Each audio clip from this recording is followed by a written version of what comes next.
की धड़कनें थाम लीजिए, वो वक्त आ चुका है जब आपको सबसे पहला आंकड़ा मिलेगा, और वो आंकड़ा भी मिलेगा देश के सबसे बड़े प्रदेश उत्तर प्रदेश का। बिना देरी किए सीधे चलता हूं अपने वरिष्ठ सहयोगी राशिद के पास। राशिद जी दीपक, और मैं भी बिना देरी किए यहां पर आंकड़े एक बार में ही लेकर के आ रहा हूं अपने सभी दर्शकों के लिए। और उत्तर प्रदेश से होगी शुरुआत, देश के सबसे बड़े सूबे से हो रही है शुरुआत। और आप यहां पर देखिए, बीजेपी को 403 में से 185 सीटें, 5 राज्यों में से जो यूपी का इंडिया न्यूज एमआरसी का एग्जिट पोल आया है वो ये बता रहा है कि बीजेपी को 185 सीटें मिल रही हैं।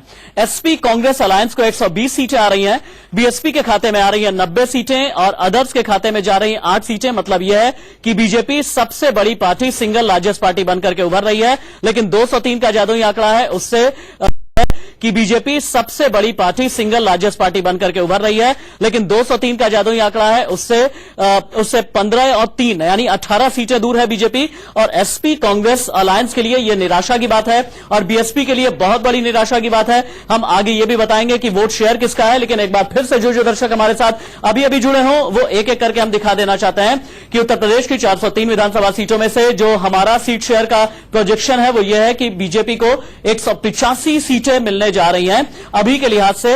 और कांग्रेस और एसपी अलायंस जो है उसको सीटें मिलने जा रही हैं 120। यानी आप सीधे ये समझ लीजिए कि पिछली बार से अगर आप कंपैरिजन करके आप देखें तो 138 सीटों का सीधे तौर पर बीजेपी को फायदा है। समाजवादी पार्टी कांग्रेस अलायंस को सीधे तौर पर 120 सीटों का नुकसान है, 132 सीटों का नुकसान है और 10 सीटों का नुकसान है बीएसपी को। दीपक।